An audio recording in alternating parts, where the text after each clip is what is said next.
what if some of your deepest preferences, the things you think you like, maybe even dislike, what if they aren't really based on rational thought at all? What if they're actually shaped by something much simpler, something like just seeing them again and again? So today, this deep dive is all about this really fascinating psychological thing called the mere exposure effect. Right. It's this pretty powerful idea that we tend to develop a preference for things just because we're familiar with them.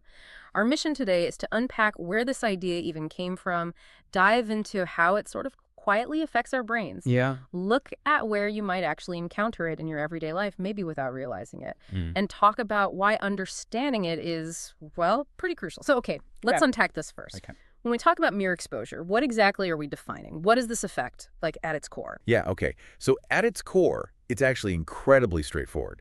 It just means that repeated exposure to, well, almost anything, a person, an object, maybe a sound, a word, even just an idea, makes us like it more over time. And the really key part, this happens even if, our first reaction was totally neutral, or maybe even slightly indifferent. It's a subtle shift, almost imperceptible sometimes, in preference. Huh. And it's driven purely by familiarity.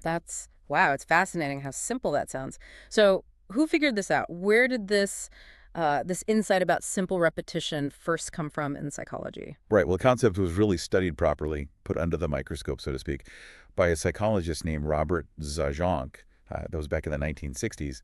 He designed some pretty clever experiments, actually, to sort of pinpoint how this preference develops. What did those look like? Well, in his studies, he'd show participants different unfamiliar things, stuff like foreign characters or abstract shapes, maybe even nonsense words, things they wouldn't have feelings about. And the key was the frequency.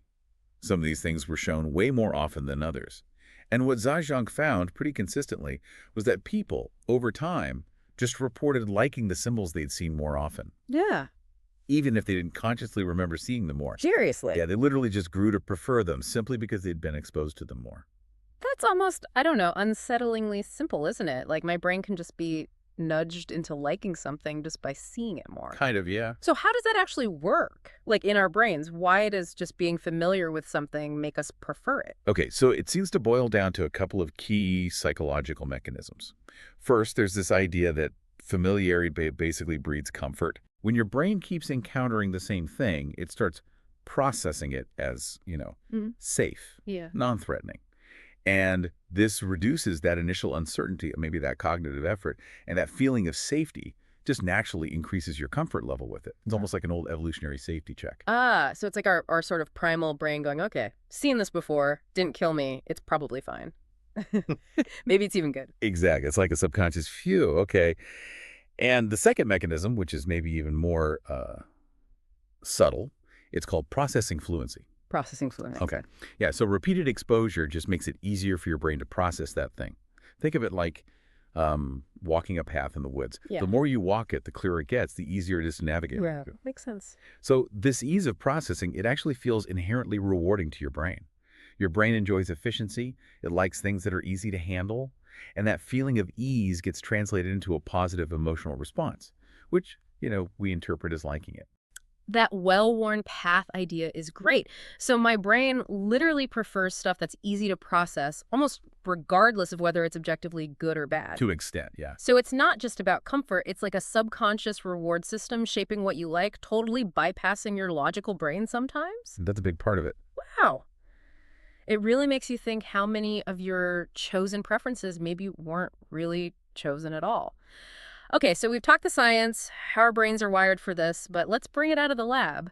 Where does this mere exposure effect show up in our actual everyday lives? Like, where are we seeing this shape our choices without even clocking it? Oh, it's genuinely everywhere once you start looking for it. Yeah. I mean, think about advertising and branding. That's a huge one. Yeah, definitely. Seeing the same logo or hearing that catchy jingle over and over, seeing the same product packaging, it isn't just about making you recognize it. That constant, subtle exposure is actively increasing positive feelings towards the brand itself. You might not even be thinking about the product's features, Right. but your brain is building this positive association just through familiarity. It feels safe, easy. It's almost embarrassing how many songs I first heard and thought, meh, that's just okay. Or maybe even disliked a bit, Uh-huh. only to find myself humming it or even really liking it a month later after hearing it on the radio constantly. It's like my brain was just worn down. Exactly. Your brain was just getting comfortable. Yeah. The repetition created that well-worn path we talked about. It wasn't necessarily about the song itself changing, but your perception of it did through exposure. Uh. And, it extends to our social lives too. How so? Well, we often grow fonder of people we just see regularly. Think about classmates or colleagues you see every day, maybe your neighbors, just that consistent, often low-stakes interaction. Just being around someone more often can build this subtle sense of connection and preference. Yeah. Familiarity breeds liking there too. Huh. So proximity really does matter. It certainly helps. And even in politics and media, you see it. The constant repetition of slogans or candidates' name or certain phrases that can make them seem more persuasive or just more likable, simply because they become familiar to the public. It feels known, maybe safer. So we're kind of being nudged towards preferences we didn't even consciously pick. That's a bit unsettling, actually. It can be, yeah. But hang on, is this always true? Are there limits? Like situations where seeing something more doesn't make us like it or maybe even makes us dislike it more? Yes, absolutely. That's a really important point. There are definitely limitations. For one, the effect tends to be strongest when the exposure is sort of subtle, not forced on you. If it's too much, too obvious, or just way too frequent, think of that song that gets so overplayed it goes from okay to annoying. Oh yeah, definitely had that happen. Right. That's overexposure. It can lead to boredom or even irritation. The effect reverses. So there's like a sweet spot. Enough repetition to build familiarity, but not so much it becomes annoying. Precisely. And crucially, it also works best with things that are initially neutral or maybe only mildly positive. Yeah. If your first impression of something is strongly negative, let's say you really, really dislike a particular food or a sound, or maybe even a person, Okay.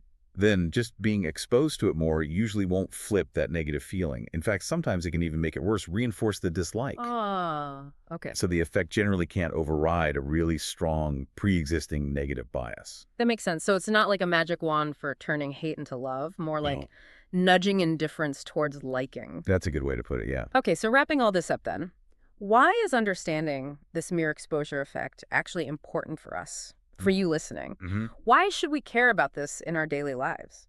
Well, I think it really highlights that our preferences, our likes and dislikes, aren't always as rational or, as deeply considered as we might like to think.